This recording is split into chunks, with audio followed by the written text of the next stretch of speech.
प्रिय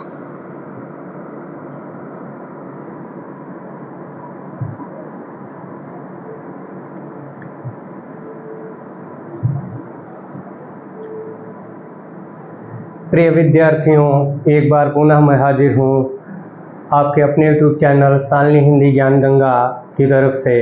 मैं डॉक्टर पवन कुमार सिंह आप सभी का अपने इस यूट्यूब चैनल पर हार्दिक स्वागत एवं अभिनंदन करता हूँ। प्रिय विद्यार्थियों, गीता में एक श्लोक है, उस श्लोक में निहित भावार्थ को आत्मसात करते हुए हमें अपना अध्ययन जारी रखना है, जिसमें कहा गया है कि कर्मण्येवाधिकारस्ते मा फलेषु कदाचन। कर्म करते रहना है, फल की इच्छा नहीं करनी है।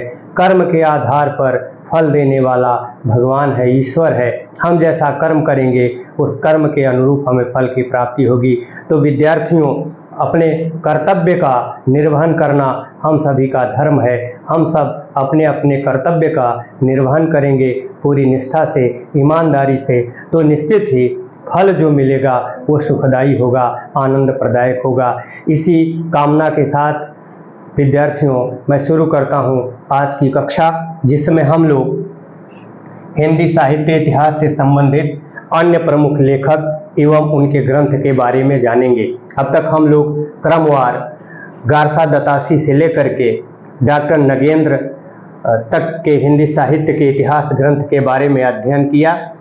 अब जो अन्य महत्वपूर्ण विद्वान जिन्होंने हिंदी साहित्य से संबंधित इतिहास ग्रंथ का लेखन कार्य किया है, उसके बारे में हम विस्तार से जानेंगे कि वे कौन कौन से विद्वान हैं, कौन कौन से लेखक हैं जिन्होंने हिंदी साहित्य के इतिहास के संदर्भ में अपनी लेखनी चलाई है।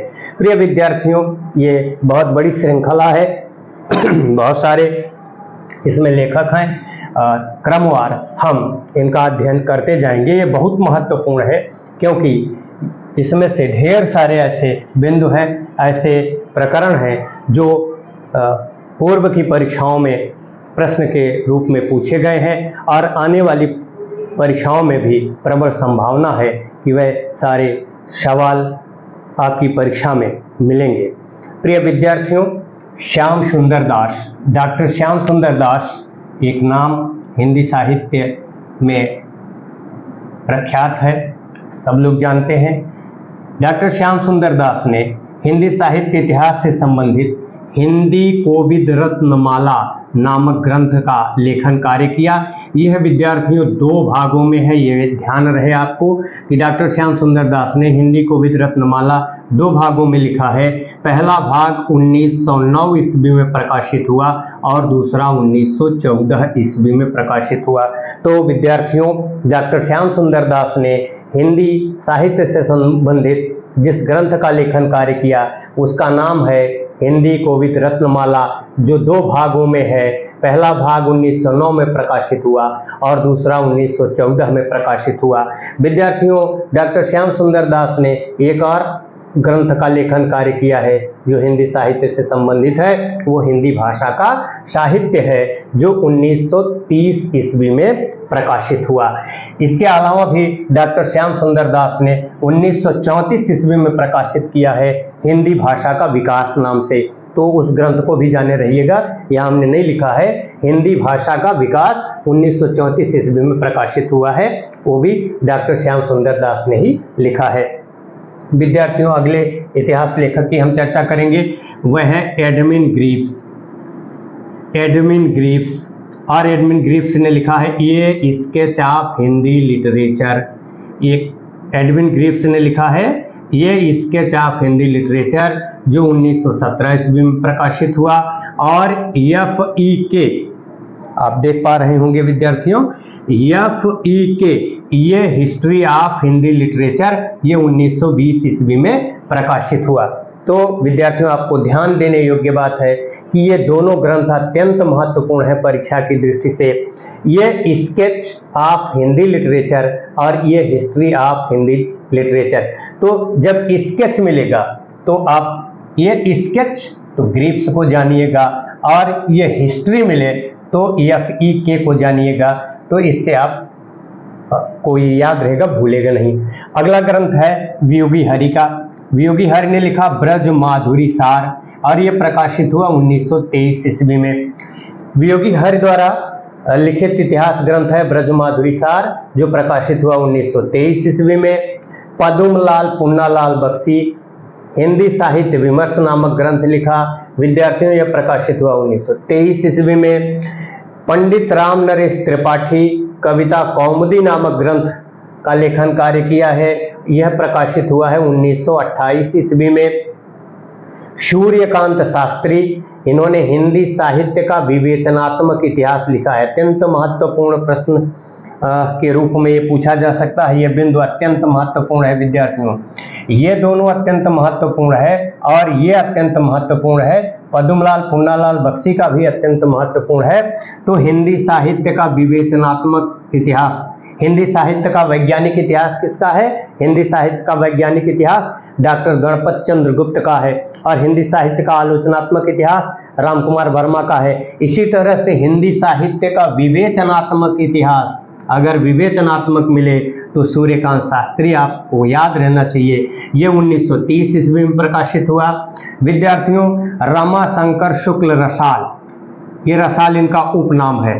रमाशंकर शुक्ल रसाल, रसाल उपनाम है। इन्होंने हिंदी साहित्य का इतिहास नाम से हिंदी साहित्य का इतिहास ग्रंथ लिखा है, जो 1931 ईस्वी में प्रकाशित हुआ। कब प्रकाशित हुआ? 1931 ईस्वी में प्रकाशित हुआ हिंदी साहित्य का इतिहास। विद्यार्थियों यहाँ ध्यान देने योग्य बात यह है कि इस नाम से कई हिंदी साहित्य के इतिहास ग्रंथ का लेखन कार्य हुआ है। तो जो महत्वपूर्ण होते हैं, जैसे आचार्य रामचंद्र शुक्ल को हम जानते हैं, और भी अनेक विद्वान हैं जिन्होंने हिंदी साहित्य का इतिहास नाम से लिखा है। तो इसको याद रखना है कि रमाशंकर शुक्ल रसाल ने भी हिंदी साहित्य का इतिहास नाम से हिंदी साहित्य का इतिहास लिखा है, जो 1931 ईस्वी में प्रकाशित हुआ है। और एक नाम है अयोध्या सिंह उपाध्याय हरियौध, हरियौध इनका उपनाम है। इन्होंने हिंदी भाषा और साहित्य का विकास नाम से लिखा, यह 1931 ईस्वी में प्रकाशित हुई है। और डॉक्टर धीरेन्द्र वर्मा, विद्यार्थियों डॉक्टर धीरेन्द्र वर्मा हिंदी साहित्य नामक इतिहास ग्रंथ लिखा है, ये 1933 ईस्वी में प्रकाशित हुई है। विद्यार्थियों अगले लेखक हैं कृष्ण शंकर शुक्ल। कृष्ण शंकर शुक्ल ने आधुनिक हिंदी साहित्य का इतिहास लिखा है। आधुनिक, याद रखना आप, हिंदी साहित्य का इतिहास, लेकिन आधुनिक हिंदी साहित्य का इतिहास किसने लिखा है? तो कृष्ण शंकर शुक्ल ने लिखा है आधुनिक हिंदी साहित्य का इतिहास, जो 1934 ईस्वी में प्रकाशित हुआ है। कब प्रकाशित हुआ है? 1934 ईस्वी में प्रकाशित हुआ है। अगला ये भी बहुत महत्वपूर्ण बिंदु है, बहुत महत्वपूर्ण इतिहास ग्रंथ है डॉक्टर इंद्रनाथ मदान का। डॉक्टर इंद्रनाथ मदान ने मॉडर्न हिंदी लिटरेचर लिखा है, मॉडर्न हिंदी लिटरेचर लिखा है डॉक्टर इंद्रनाथ मदान। याद रहे ये 1939 ईस्वी में प्रकाशित हुई है। कब प्रकाशित हुई है? 1939 ईस्वी में। अगले लेखक हैं ब्रजरत्न दास। ब्रजरत्न दास ने खड़ी बोली हिंदी साहित्य का इतिहास लिखा है। ये भी याद रहे, खड़ी बोली, बात की जा रही है खड़ी बोली की, तो खड़ी बोली हिंदी साहित्य का इतिहास किसने लिखा है? तो ये ब्रजरत्न दास ने लिखा है और ये प्रकाशित हुई है विद्यार्थियों 1941 ईस्वी में।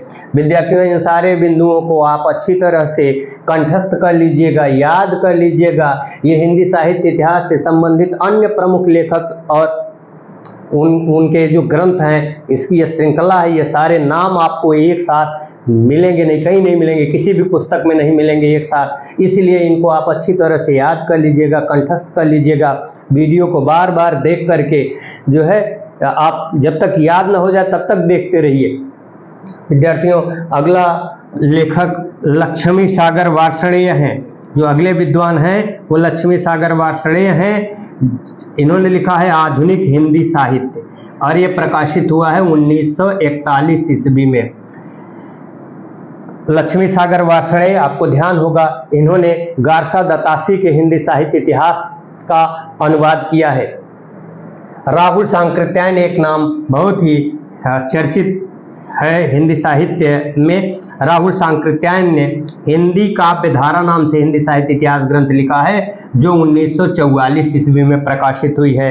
टीकम सिंह तोमर, ये भी बहुत महत्वपूर्ण है विद्यार्थियों। टीकम सिंह तोमर द्वारा लिखित हिंदी साहित्य का इतिहास में उस श्रृंखला में हिंदी वीर काव्य नाम से इन्होंने एक ग्रंथ लिखा है जो हिंदी साहित्य इतिहास से संदर्भित है, जो 1945 ईस्वी में प्रकाशित हुआ है। कब प्रकाशित हुआ है? 1945 ईस्वी में। नंद दुलारे वाजपेयी एक नाम और ये महत्वपूर्ण है, इनकी महत्वपूर्ण ये कृति है हिंदी साहित्य के इतिहास से संबंधित, हिंदी साहित्य 20वीं शताब्दी। नोट कर लीजिएगा इसको, हिंदी साहित्य 20वीं शताब्दी 1945 ईस्वी में इसका प्रकाशन हुआ है नंद दुलारे वाजपेयी का। इन्होंने एक ग्रंथ और लिखा है आधुनिक हिंदी साहित्य नाम से। अब देखिए, आधुनिक हिंदी साहित्य लक्ष्मी सागर वार्ष्णेय ने लिखा है, आधुनिक हिंदी साहित्य नंद दुलारे वाजपेयी ने भी लिखा है, आधुनिक हिंदी साहित्य कृष्ण शंकर शुक्ल ने भी लिखा है। तो इस तरह से ये विकल्प में आपको ध्यान रखना है कि कभी कभी होता है कि हम एक दो नाम जानते रहते हैं और जो नाम चर्चित नहीं रहता है, जो नाम प्रकाश में नहीं रहता है, हम उसको याद नहीं किए रहते हैं और परीक्षा में हमारे सवाल गलत हो जाते हैं। तो इसलिए विद्यार्थियों इस पर गौर कीजिएगा। नंद दुलारे वाजपेयी हिंदी साहित्य 20वीं शताब्दी 1945 में प्रकाशित हुई ये रचना, ये बहुत महत्वपूर्ण है। और नंद दुलारे वाजपेयी का हिंदी साहित्य इतिहास विषयक ग्रंथ आधुनिक हिंदी साहित्य भी बहुत महत्वपूर्ण है, ये 1950 ईस्वी में प्रकाशित हुई। डॉक्टर नगेंद्र रीति काव्य की भूमिका इन्होंने अलग से स्वतंत्र रूप से लिखा है, इसलिए इसको भी याद कर लेना है। तो विद्यार्थियों, डॉक्टर श्याम सुंदर दास से लेकर के नंद दुलारे वाजपेयी तक के इस क्रम को हमने जाना। और अब इस तरफ आते हैं विद्यार्थियों, परशुराम चतुर्वेदी। परशुराम चतुर्वेदी ने लिखा है उत्तरी भारत की संत परंपरा, ये भी बहुत महत्वपूर्ण इतिहास ग्रंथ है परशुराम चतुर्वेदी का। काफी बार परीक्षाओं में ये पूछा गया है। तो परशुराम चतुर्वेदी ने उत्तरी भारत की संत परंपरा, यह 1951 ईस्वी में प्रकाशित हुई है। विश्वनाथ प्रसाद मिश्र, ये भी बहुत ही महत्वपूर्ण साहित्यकार हैं, इन्होंने लिखा है हिंदी साहित्य का अतीत। विद्यार्थियों, ये 2 भागों में प्रकाशित है, 2 भागों में प्रकाशित है। इसका प्रकाशन 1960 ईस्वी में हुआ है, ये याद रहे। विश्वनाथ प्रसाद मिश्र, हिंदी साहित्य का अतीत। नलिन बिलोचन शर्मा, ये भी बहुत महत्वपूर्ण लेखक हैं, इन्होंने लिखा है साहित्य का इतिहास दर्शन। साहित्य का इतिहास दर्शन लिखा है नलिन बिलोचन शर्मा ने, 1960 ईस्वी में प्रकाशित हुई है। विद्यार्थियों, नागरी प्रचारणी सभा, ये बहुत ही महत्वपूर्ण है। काशी नागरी प्रचारणी सभा के द्वारा हिंदी साहित्य का बृहद इतिहास ग्रंथ का लेखन कार्य हुआ है। विद्यार्थियों, ये बहुत महत्वपूर्ण है, जिसमें 16 भाग हैं, है ना। प्रश्न पूछा जा सकता है कि काशी नागरी प्रचारणी सभा द्वारा संपादित हिंदी साहित्य का बृहद इतिहास ग्रंथ के कितने भाग हैं? 16 भाग, 14 भाग, 15 भाग, 13 भाग। तो आप जाने रहिए ये 16 भाग है। इस तरह से भी प्रश्न पूछा जाएगा विद्यार्थियों। तो आपको हर तरह से, हर दृष्टि से अपनी तैयारी करनी है, अपनी तैयारी में कोई कोर कसर नहीं छोड़नी है, ताकि आपको अपना जो मकसद है, अपना जो लक्ष्य है, उसको प्राप्त करने में कोई कठिनाई न हो। विद्यार्थियों, नारायण चतुर्वेदी एक नाम है जो काफी चर्चित नहीं है, लेकिन इन्होंने भी आधुनिक हिंदी का आदिकाल लिखा। अब आपको ध्यान रखना है, आधुनिक हिंदी का आदिकाल, आधुनिक हिंदी का आदिकाल नारायण चतुर्वेदी ने लिखा है और ये 1973 ईस्वी में प्रकाशित हुई। मैनेजर पांडे, ये भी बहुत चर्चित लेखक हैं, इन्होंने साहित्य एवं इतिहास दृष्टि, क्या लिखा मैनेजर पांडे ने? साहित्य एवं इतिहास दृष्टि, ये 1981 ईस्वी में प्रकाशित हुई है। और विश्वनाथ त्रिपाठी, इन्होंने हिंदी साहित्य का सरल इतिहास नाम से हिंदी साहित्य विषयक इतिहास ग्रंथ लिखा है, जो 1985 ईस्वी में प्रकाशित हुई है। ये भी याद रखना है। राम स्वरूप चतुर्वेदी एक बहुत ही महत्वपूर्ण लेखक हैं, इन्होंने बहुत ही महत्वपूर्ण इतिहास ग्रंथ लिखा है हिंदी साहित्य और संवेदना का विकास। इस पर विद्यार्थियों आपको पता होना चाहिए, इन्हें व्यास सम्मान मिला है, व्यास सम्मान मिला है। इसी कृति के लिए हिंदी साहित्य और संवेदना का विकास के लिए इन्हें व्यास सम्मान मिला है और ये 1986 ईस्वी में प्रकाशित हुई है। ये बहुत ही महत्वपूर्ण है, इसलिए विद्यार्थियों इसको नोट कर लीजिएगा। बच्चन सिंह एक और महत्वपूर्ण नाम है, बच्चन सिंह। हिंदी साहित्य का दूसरा इतिहास अत्यंत महत्वपूर्ण है। ये इस इतिहास ग्रंथ को जरूर पढ़ना चाहिए आप लोगों को। तो बच्चन सिंह ने हिंदी साहित्य का दूसरा इतिहास नाम से इतिहास ग्रंथ लिखा। ये 1996 ईस्वी में प्रकाशित हुआ। सुमन राजे एक और नाम इस श्रेणी में सम्मिलित है, इस श्रृंखला में सम्मिलित है, जिन्होंने हिंदी साहित्य का आधा इतिहास लिखा। आधा इतिहास लिखा है सुमन राजे ने, हिंदी साहित्य का आधा इतिहास, और ये 2003 ईस्वी में प्रकाशित हुई। नीलाभ ने लिखा है हिंदी साहित्य का मौखिक इतिहास। आधा इतिहास, मौखिक इतिहास, दूसरा इतिहास, ये बहुत ही महत्वपूर्ण है। सरल इतिहास, इन सब शब्दों पर आप दृष्टि डालेंगे। इधर बृहद इतिहास, तो आपके सवाल गलत नहीं होंगे। नीलाभ ने हिंदी साहित्य का मौखिक इतिहास लिखा, 2004 ईस्वी में प्रकाशित हुआ। नीरजा माधव, इन्होंने हिंदी साहित्य का ओझल नारी इतिहास लिखा। ओझल नारी इतिहास लिखा, तो ये भी बहुत ही महत्वपूर्ण है, इसको भी आप जाने रहिएगा। 2012 ईस्वी में यह प्रकाशित हुआ ये ग्रंथ। इसके अलावा विद्यार्थियों कुछ महत्वपूर्ण और लेखक हैं जिन्होंने हिंदी साहित्य से संदर्भित इतिहास ग्रंथ का लेखन कार्य किया है। विद्यार्थियों इन नामों में सबसे पहले हम देखते हैं मोतीलाल मेनारिया का नाम है। मोतीलाल मेनारिया ने राजस्थानी भाषा और साहित्य का लेखन किया। राजस्थानी भाषा और साहित्य का लेखन कार्य किया किसने? मोतीलाल मेनारिया ने। यह राजस्थानी भाषा और साहित्य। गुलाब राय एक निबंधकार के रूप में चर्चित हैं, ये गुलाब राय, और इन्होंने हिंदी साहित्य का सुबोध इतिहास, आप देखिए सुबोध शब्द पर ध्यान दीजिएगा। गुलाब राय ने हिंदी साहित्य का सुबोध इतिहास लिखा है, और एक ग्रंथ इन्होंने और लिखा है हिंदी काव्य विमर्श। हिंदी काव्य विमर्श और हिंदी साहित्य का सुबोध इतिहास, ये दोनों ग्रंथ लिखा है गुलाब राय ने। प्रभुदयाल मीतल, ये भी नाम बहुत ही महत्वपूर्ण है। चैतन्य संप्रदाय और उनका साहित्य, ये ऐसे बिंदु हैं जिन पर विद्यार्थियों की ध्यान नहीं जाती है। अक्सर विद्यार्थी इनको नहीं पढ़ते हैं। इसमें तमाम ऐसे हिंदी साहित्य इतिहास विषयक ग्रंथ हैं जिनको विद्यार्थी पढ़ते नहीं हैं। यदि यहाँ से सवाल पूछ लिया जाता है तो कहते हैं अरे ये तो पाठ्यक्रम के बाहर से पूछ लिया गया, कहाँ से पूछ लिया गया। तो ये समस्या तब होती है जब आप विस्तृत अध्ययन नहीं करते हैं।